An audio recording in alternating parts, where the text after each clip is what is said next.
So we can start straight away with the chanting before the meditations and Dharma Talk. Namo Tassa Bhagavato ArahatoSammaSambuddhassa. Namo Tassa Bhagavato ArahatoSammaSambuddhassa. Namo Tassa Bhagavato ArahatoSammaSambuddhassa. Buddham saranam gacchami, Dhammam saranam gacchami, Sangham saranam gacchami, Dutiyampi Buddham saranam gacchami, Dutiyampi Dhammam saranam gacchami, Dutiyampi Sangham saranam gacchami, Tatayampi Buddham saranam gacchami, Tatayampi Dhammam saranam gacchami, Tatayampi Sangham saranam gacchami. Namo Buddhaya, Namo Dharmaya, Namo Sanghaya. Namo Buddhaya, Namo Dharmaya, Namo Sanghaya. Namo Buddhaya, Namo Dharmaya, Namo Sanghaya. I take refuge until I am enlightened in the Buddha, the Dharma, and the Sangha. Through the positive potential I create by practicing the 6 paramitas, may I soon attain enlightenment in order to benefit all sentient beings. I take refuge until I am enlightened in the Buddha, the Dharma, and the Sangha. Through the positive potential I create by practicing the 6 paramitas, may I soon attain enlightenment in order to benefit all sentient beings. I take refuge until I am enlightened in the Buddha, the Dharma, and the Sangha. Through the positive potential I create by practicing the 6 paramitas, may I soon attain enlightenment in order to benefit all sentient beings. May all sentient beings have happiness and its causes. May they be free from suffering and its causes. May they never be parted from their happiness beyond suffering. May they abide in equanimity, free of bias, attachment to the near, and aversion from the far. I shall cause this. Great compassionate Buddha, please inspire me to be able to do so. Reverently, I prostrate with my body, speech, and mind, and present clouds of every types of offerings, actual and mentally transformed. I confess all of my negative actions accumulated since beginningless time, and rejoice in all the virtues of all holy and ordinary beings. Please remain until cyclic existence ends, and turn the wheel of Dharma for all sentient beings. I dedicate the virtues of myself and others to the great enlightenment. However innumerable all sentient beings are, I vow to save them all. However inexhaustible my delusions are, I vow to extinguish them all. However immeasurable the Dharma teachings are, I vow to master them all. However endless the Buddha's way is, I vow to follow it completely. Om Mani Padme Hum. Om Mani Padme Hum.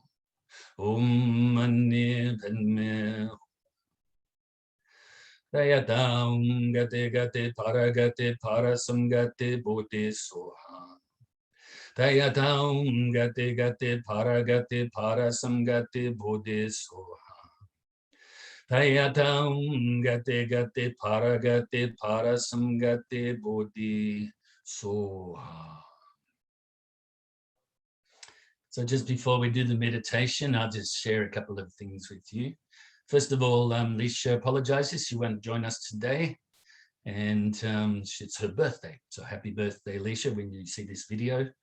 And yeah, because what we've had is a slight release of some restrictions where now you can go 15 kilometers between your home and meet with people outside in the park. So she's gone to meet her mum and dad because they haven't been able to see each other for a couple of months now. And so apart from that, and what made me think of that, is that Leisha has started up an event, Bright, event sort of calendar for us, for the classes, to invite people to come to the classes. I'm not sure actually whether it's just in Australia or whether it's an international thing. So just thought I'd share that with you. So if you want to have a look at Eventbrite, then you can have a look and see the classes advertised there, and maybe encourage some other people to attend if they feel like it and are free to do so. And the other thing is she's also started up a YouTube channel for me.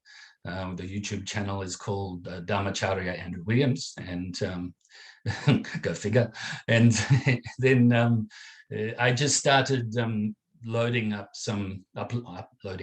uploading some videos, some classes, just half a dozen, I think, or 7 so far. And we're also going to record some other, some prayers and some other teachings on that channel over time as well. So I just thought I'd mention that to you, and you can have a look at that as well. It's just the beginners at the moment, okay? And so now we can forget everything I just mentioned. Forget even 1 second ago. Just let it go. Don't worry about the future, it's not here yet. And so in the present moment, we will do the meditation. So beginning with releasing the tension from your body.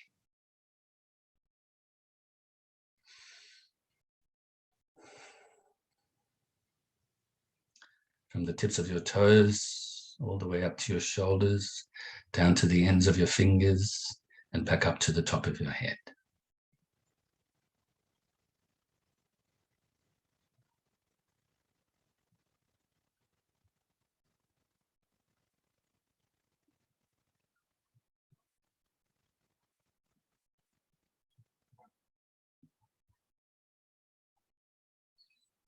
And now you can scan your body again very quickly, just to see if you've left any tension there, and then release it.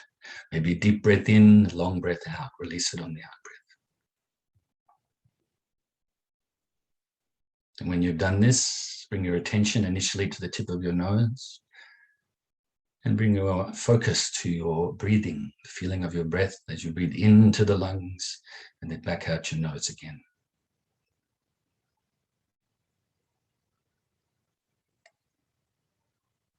So you will now, you're mindfully focusing on your breath, or mindful of your breath.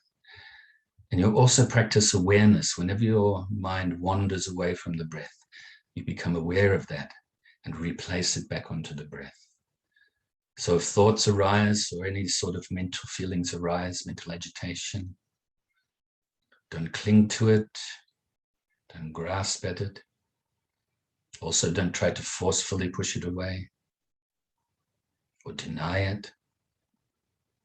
You be aware of it, and then you conscientiously replace your mind back onto your breath. Those 3 mental states of mindfulness, awareness, conscientiousness.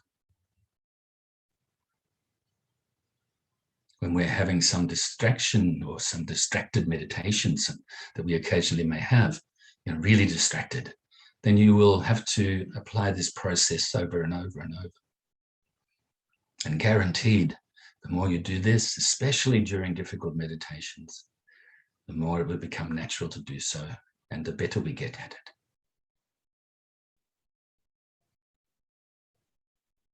Also, when your mind becomes dull, sleepy, refocus on your breath more brightly.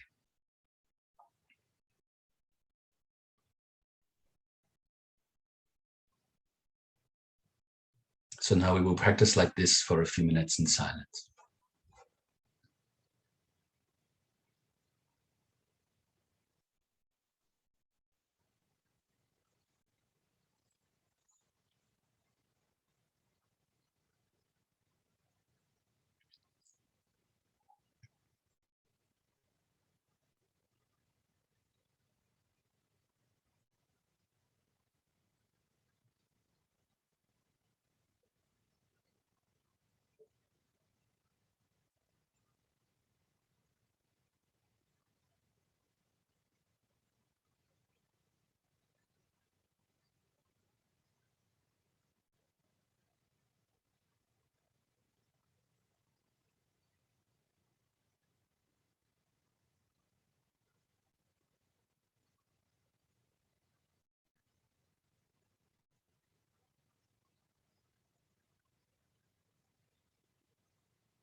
So now you can feel very pleased with yourself and fill yourself with universal loving kindness, with metta and karuna, compassion.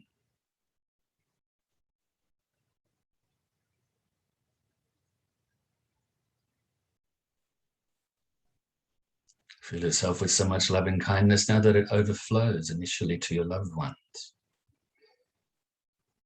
and fills them with universal loving kindness as well.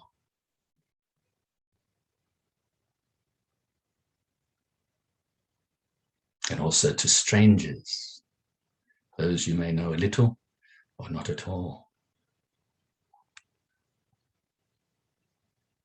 And also to those we may regard as enemies or adversaries, those we find really irritating or difficult.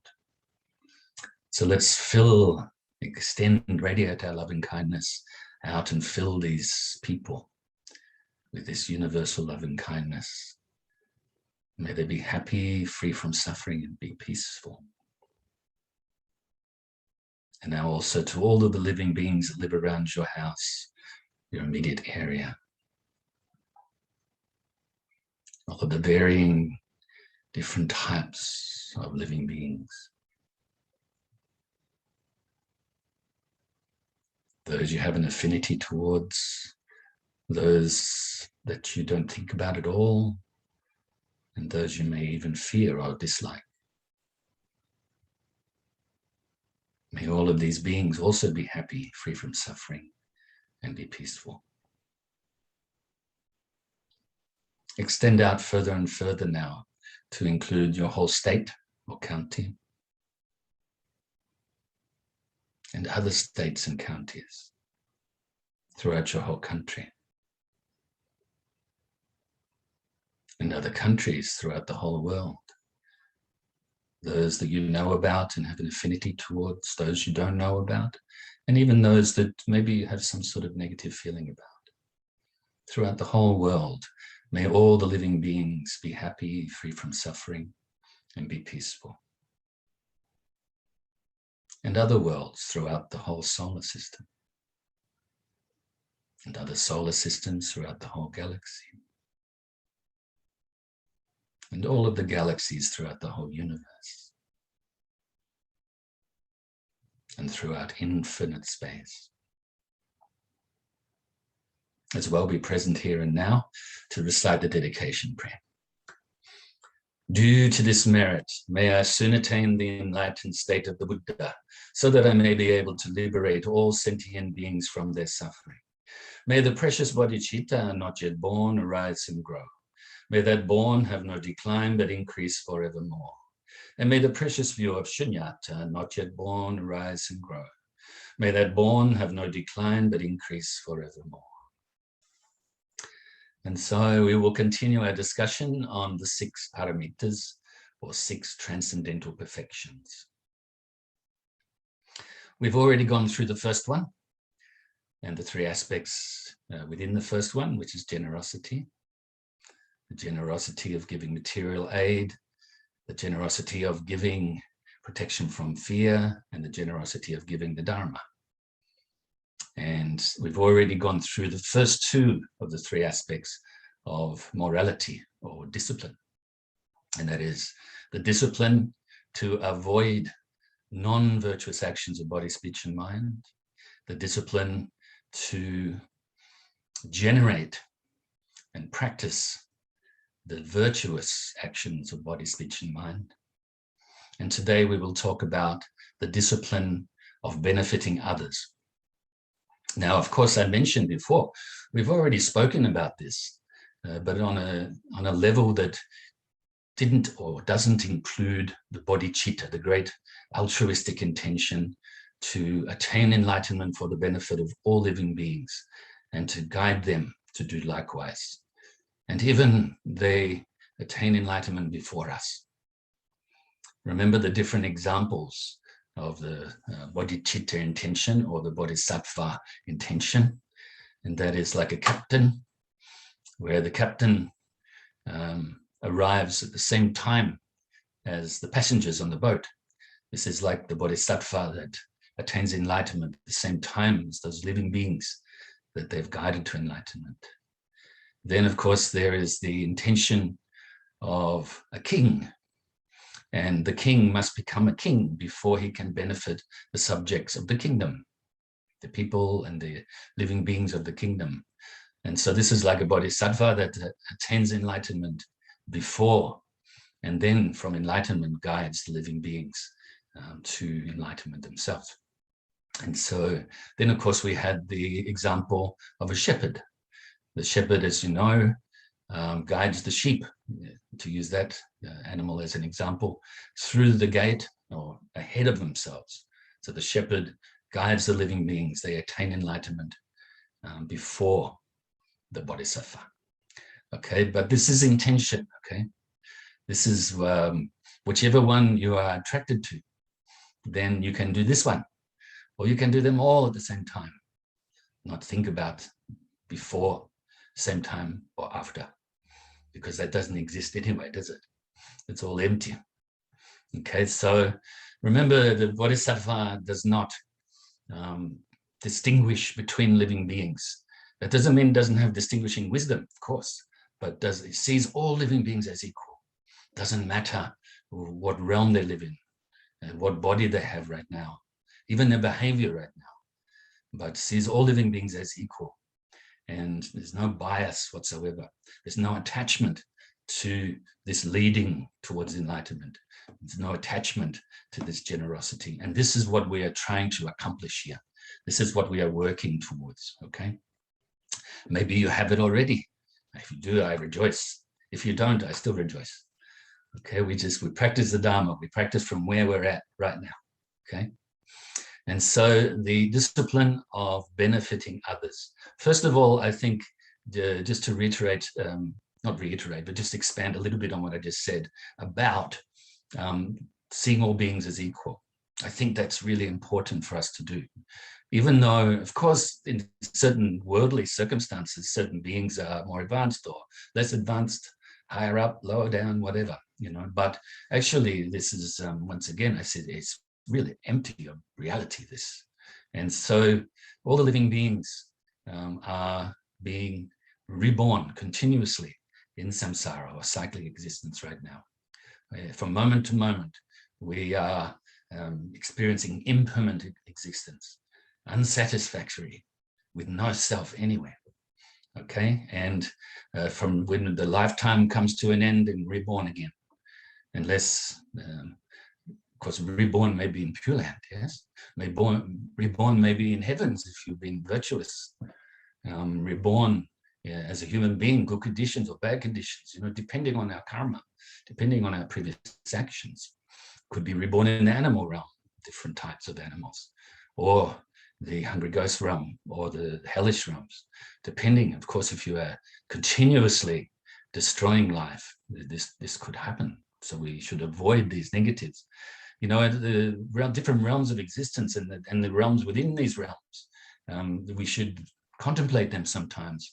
And this will help us to understand law of karma more, and will help us to be more disciplined in avoiding the negative actions and in accumulating the merit, the good actions, and also benefiting others, okay? So all these living beings are all equal. From an ultimate point of view, all have Buddha nature, all have the ability, and the true potential is enlightenment, okay? They have the potential to attain enlightenment. Also, they're experiencing, like I said, impermanence, unsatisfactoriness, no self, at present within the cyclic existence, and at all the different stages, all not free from ignorance, not free from attachment, not free from aversion, and all of the other mental afflictions that arise from these three poisons. And so we're all equal that way, you know. We all have concepts of past, present, and future. And these erroneous concepts, you know, conceptual thinking, dualistic thinking. So we're all equal. Okay, so there are going to be beings it's really easy to benefit. Those living beings that may have been kind to you, and you show appreciation to them, you know, have attachment to them. Also the living beings that maybe, you know, a little bit they're harmless towards you. It's maybe a little bit easy to bring benefit to them. Those ones we don't think about, very difficult, isn't it, to bring benefit because we don't think about them. And then, of course, those ones we find really difficult, it's more difficult to bring benefit to them. So if we can slowly equalize all living beings, develop this mind of equanimity, the mind of non-bias, then it's easier for us to bring benefit to all of the living beings. And those right now in our immediate vicinity, we bring benefit. Even through the computer right now, we bring benefit to each other, okay? It starts with your attitude. It starts with the aspiration to attain enlightenment and bring benefit and lead all living beings to enlightenment yourself, okay? Bodhicitta intention. So I've written myself a few notes here. So when we develop this genuine discipline and moral conduct, morality, this free from just thinking about yourself, thinking and focusing only on wanting things, wanting what you find pleasing, not wanting what you find unpleasant, in other words, attachment and aversion, or only wanting for yourself. If we're doing this, how can we bring benefit to others, really? Some of your actions may benefit others, but it's actually still selfish, isn't it? You're basing it on what you want, what you don't want, and making yourself feel better, even though that's better, to be kind to others, to make yourself feel better. It's better than not being kind. It's still a selfish act, still a little bit. Now, of course, we're always having a little bit of this selfishness because we do have this sense of self, but we utilize that to train ourselves, to free ourselves from that. I hope that makes sense. The next one is when we are free from this wanting, or reasonably free at least from this wanting and not wanting, then it's much easier for us to bring benefit to others. We are free to work for the benefit of others by teaching the Dharma. Now, whether this is through our words, our actions, or even our thoughts and attitudes, giving a good vibe, whether it's formal teachings, as mentioned before in previous classes related to generosity, whether you're doing it like that, or whether you're doing it, like I said, through kind words, through, good, skillful actions, helpful actions, or through your attitude and your mind, it's easier then for us to bring this benefit to others. Now, most living beings, are going to pick up on this and be really appreciative, and maybe can leave some positive imprints on their mind for themselves to do likewise. And maybe these living beings that we're showing or bring benefit towards or to, maybe they themselves are more advanced than us. So that allows them to rejoice in that and encourage us more, doesn't it? So, even though, like we say, we equalize all living beings, having a mind of equanimity, still we're all at different stages on the path. Okay, so the other things I wanted to, and this is reiterating because I already mentioned this in previous class, ahead of time, really. There are 4 ways to lead living beings, okay, towards the Dharma path into enlightenment. The Buddha said the 4 ways of attracting beings. Okay, so to bring benefit to themselves, to others, are also the 4 ways of attracting beings to be virtuous, and then from there benefiting even more others. Okay, the first one is to be generous. We've already gone through the 3 different types of generosity. Really important, be generous. The more generous we are, the less selfish we are. The more generous we are, the more benefit that we can bring to others. Then speak in a pleasant manner and a skillful manner. Speaking pleasantly is really important too. Now, we're all of us are not free from this sometimes. Of course, we're not perfect yet. But if we recognize, first of all, if we recognize that we have been greedy or selfish, then we should apply the antidotes. We should recognize it and then purify that, okay? Utilize the 4 powers of purification, as mentioned previously. And also, if you find yourself speaking in a harsh manner, in an abusive way, and catch yourself on it. Now, don't be down on yourself, but actually catch yourself on this and then apply once again the antidotes of positive regret and having a strong resolve not to do this again. And then, of course, we have the teaching in accordance with the individual needs of others. For, like I mentioned in previous classes, a certain person that has certain habits, you teach according to their habits, their work, or the things that they know and the way that they can understand. You know, if, for instance, if somebody really doesn't want to do meditation, then actually encourage them to engage. You don't have to call it meditation, but engage in some sort of physical action. You know, the martial arts, gardening, walking, you know, and say to them, focus your mind as you're doing it. Really try to focus one-pointedly on what you're doing as much as you can. And then this is guiding them to practice meditation. That's just one example, a simple example. Then, of course, act in accordance with what one teaches. Now, that's really important. You know, how many people around, maybe we've done it to ourselves, but I think there's a lot of examples around where people say certain things and then don't act like that. You know, we've all got to be in this together. You know, that's sort of a common phrase utilized through the difficulties we're going through at the moment with the pandemic. And then, of course, that person or those people act not like that, you know, are more selfish and greedy, okay? So we need to act in accord with what we teach, even if we don't regard it as teaching. You act in accord with what it is you're sharing, okay? The next one is maintaining these commitments will become more and more natural once we reach a certain level of practice. We, you know, like I said before, we're all at different levels of accomplishment on the Dharma path.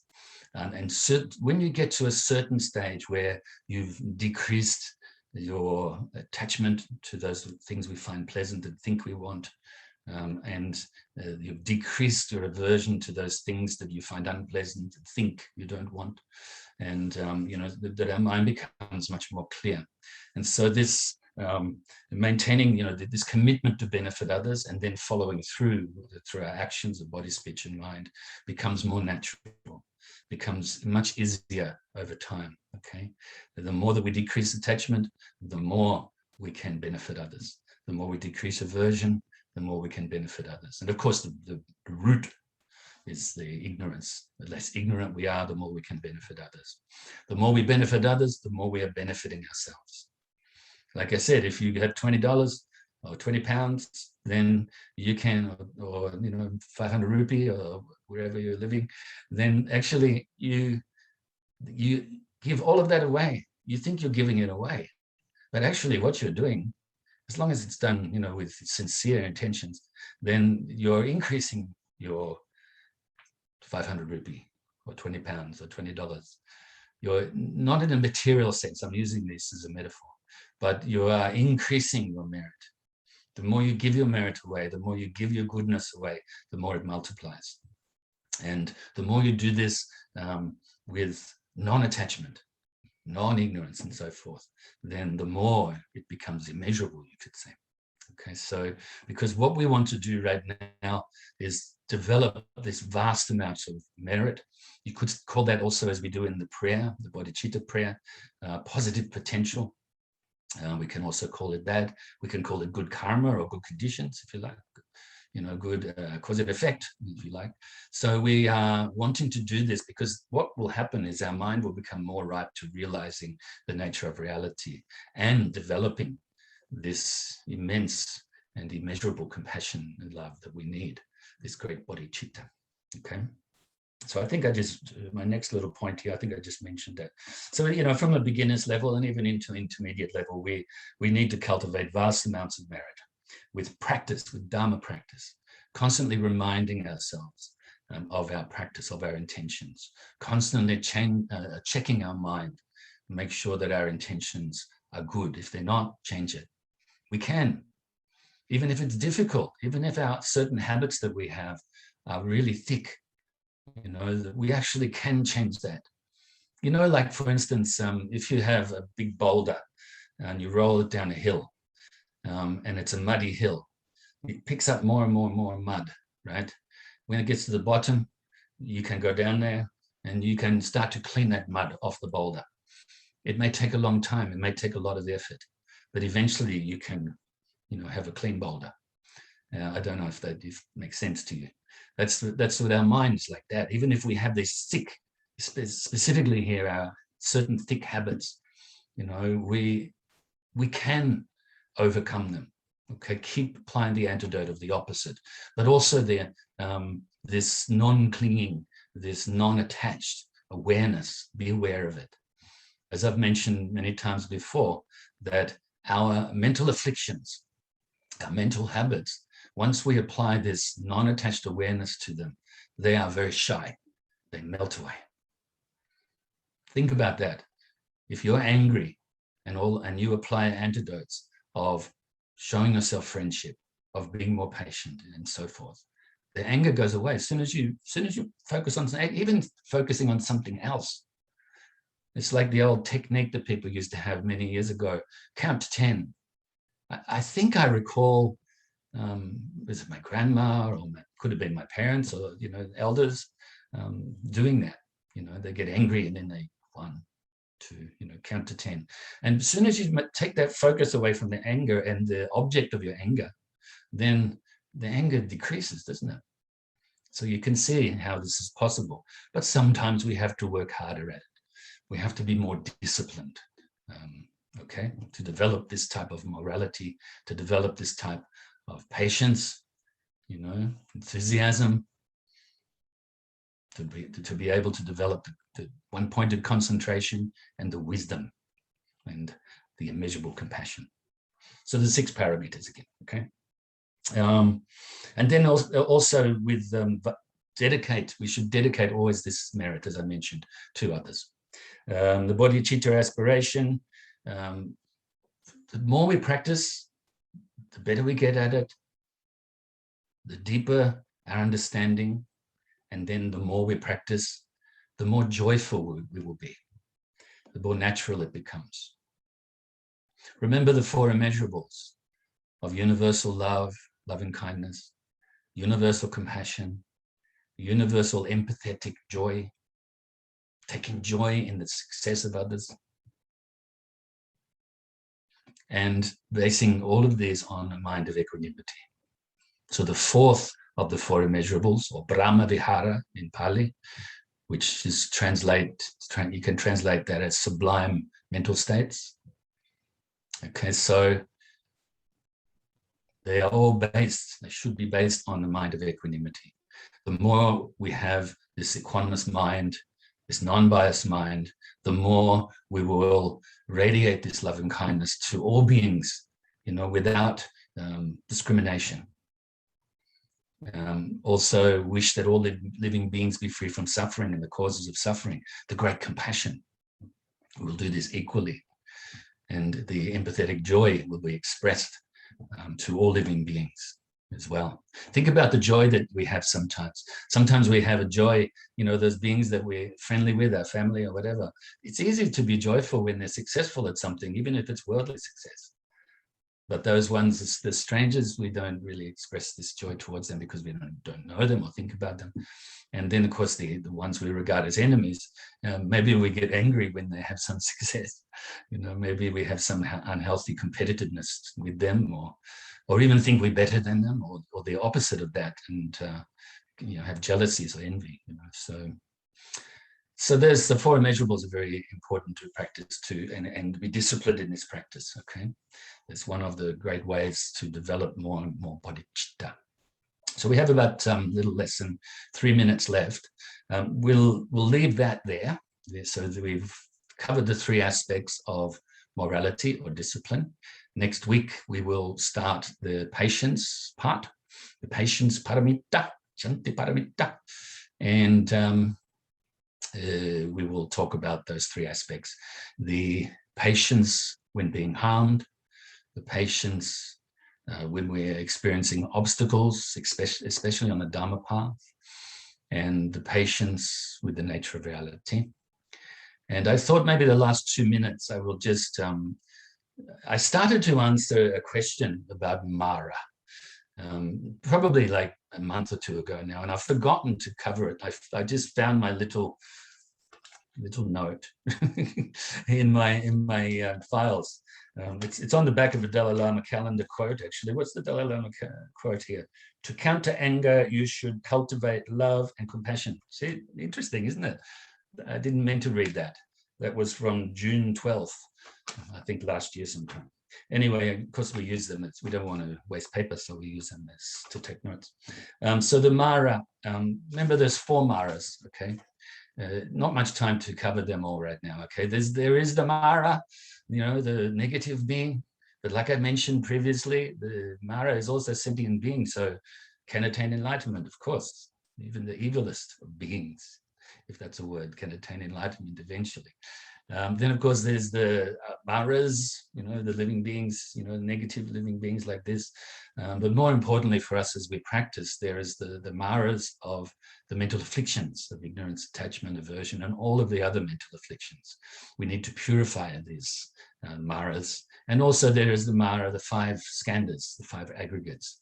So all of our makeup and living being, this is like Maras. We need to purify this. Okay, so we can purify this to develop the 5 wisdoms. So we have less than 1 minute to go. And there was one other question, but I'll try to remember to do these questions. The questions keep coming in. I do answer them by text, by email as well, by phone. And I like to repeat them for you, but we're covering a subject at the moment, and I will keep these and answer them for you all in the future. So keep practicing, keep studying well, practice well, dedicate your merits, rejoice in your